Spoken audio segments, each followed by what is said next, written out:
இயேசு கிறிஸ்துவின் இணையற்ற நாமத்தில் என் உள்ளங்கைகளில் உன்னை வரைந்து வைத்திருக்கிறேன் என்கிற ஆண்டவர் கொடுத்த வாக்கு தத்தத்தோடு கூட சேர்ந்து கிறிஸ்துவில் விசுவாச ஊழியங்களின் சார்பில் உங்கள் அனைவருக்கும் என்னுடைய அன்பான வாழ்த்துதல்களை தெரிவித்துக் கொள்கிறேன்.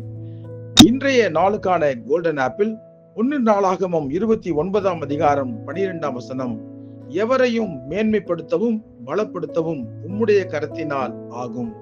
இந்த செய்தியின் தலைப்பு, எவரையும் மேன்மைப்படுத்த கர்த்தருடைய கரத்தினால் ஆகும். தாவீது ராஜா மிகுந்த மகிழ்ச்சியுடனும் நன்றியுள்ள இருதயத்துடனும் மிகுந்த தாழ்மையுடனும் கர்த்தருக்கு ஸ்தோத்திரம் சொல்லி சொன்ன வார்த்தைகள் தான் இவை.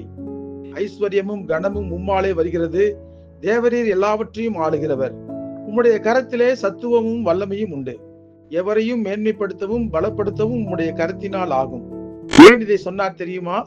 ஆண்டவருடைய ஆலயத்தை கட்டுவதற்காக பொன் வேலைக்கு பொன்னையும், வெள்ளி வேலைக்கு வெள்ளியையும், வெண்கல வேலைக்கு வெண்கலத்தையும், இரும்பு வேலைக்கு இரும்பையும், மர வேலைக்கு மரத்தையும், பலவர்ண கற்களையும், விலையேறப்பட்ட ரத்தினங்களையும், கோம தேகங்களையும் தன்னால் இயன்ற மட்டும் ஆண்டவருக்காக சேகரித்து கொடுத்தார் தாவீது.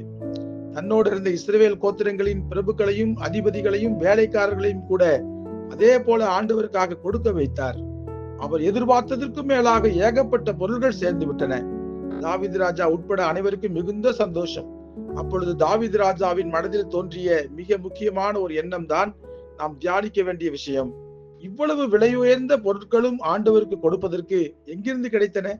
தங்களுடைய சாமர்த்தியத்தினால் சம்பாதித்ததா, தங்களுடைய சுய பலத்தினால் சேர்த்ததா என்பதை குறித்து ஒரு சுய பெருமை தங்களுக்குள் வந்துவிடக் கூடாது என்கிற எண்ணம் தாவீதுக்குள் வந்தது. உடனே ஆண்டவருக்கு முன்பாக மிகுந்த தாழ்மையோடு கூட சொல்லுகிறார், எவரையும் மேன்மைப்படுத்தவும் பலப்படுத்தவும் உம்முடைய கரத்தினால் ஆகும் என்று சொல்லுகிறார். நான் ஆடு மேய்த்துக் கொண்டிருந்த காலத்தை கண்டிப்பாக தாவீது நினைவு கூர்ந்திருப்பார். அதனால்தான் ஆண்டவரை நோக்கி, இப்படி மனப்பூர்வமாய் கொடுக்கும் திராணி உண்டாவதற்கு நான் எம்மாத்திரம், என் ஜனங்கள் எம்மாத்திரம், எல்லாம் உம்மால் உண்டானது, உமது கரத்திலே வாங்கி உமக்கு கொடுத்தோம் என்று மிகுந்த தாழ்மையோடு சொல்லுகிறார். பாருங்கள், இந்த ஜெபத்தின் மூலம் தங்களிடம் பெருமை வந்துவிடக் கூடாது என்பதை அவர் வெளிப்படுத்தினார். எங்களிடத்தில் உள்ள ஐஸ்வர்யமும் கனமும் எல்லாம் உம்மாலே வருகிறது என்கிற எண்ணத்திலே அவர் தெளிவாக இருந்தார். அவருடைய நோக்கம் எல்லாம் ஆண்டவர் கொடுத்த ஆசீர்வாதத்தை ஆண்டவருக்கு திரும்ப கொடுக்கும் போது அது மிகவும் சிறப்பானதாக இருக்க வேண்டும் என்பதுதான். அதனால்தான் தாவீதுக்கு ஆண்டவருடைய கண்களில் கிருபை கிடைத்தது. தாவீது அறிந்த பிரகாரம் தேவனை நாம் அறியாததினால்தான் மிக சிறந்தவைகளை நாம் அவருக்கு தருவதில்லை. நாம் ஆராதிக்கிற நம் தேவன் மாட்சிமை நிறைந்தவர், ஐஸ்வர்ய சம்பன்னர். நாம் கொடுக்க வேண்டிய நிலையில் அவர் இல்லை என்பதை நாம் உணர்ந்திருந்தால் சாதாரணமானவைகளை அல்ல, சிறப்பானதையே நாம் தேவனுக்கு கொடுக்க விரும்புவோம். தேவனுக்கு சிறப்பானதை கொடுத்தல் என்பது நம்மையே அவருக்கு அர்ப்பணிப்பதாகும். அப்பொழுது அவருடைய கண்களில் நமக்கு கிருபை கிடைக்கும். அந்த கிருபை நமக்கு வேண்டுமானால் நாமும் நம்மை ஆண்டவருக்கு முன்பாக மிகுந்த தாழ்மையோடு கூட ஒப்பு கொடுக்க வேண்டும்.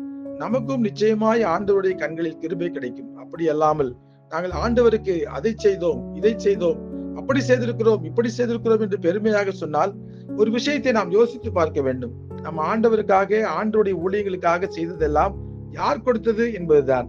கர்த்தருக்கு கொடுக்கவும் தெரியும், எடுக்கவும் தெரியும் என்பதை நாம் எப்பொழுதும் மறந்துவிடக் கூடாது. ஆகவே நம்மை முழுமையாக ஆண்டவருக்கு முன்பாக தாழ்த்தி நம்முடைய வாழ்க்கையை அவருக்கு ஒப்புக் கொடுப்போம். நம்மை மேன்மைப்படுத்துவது அவருடைய கரத்தில் இருக்கிறது. ஜெபிப்போமா?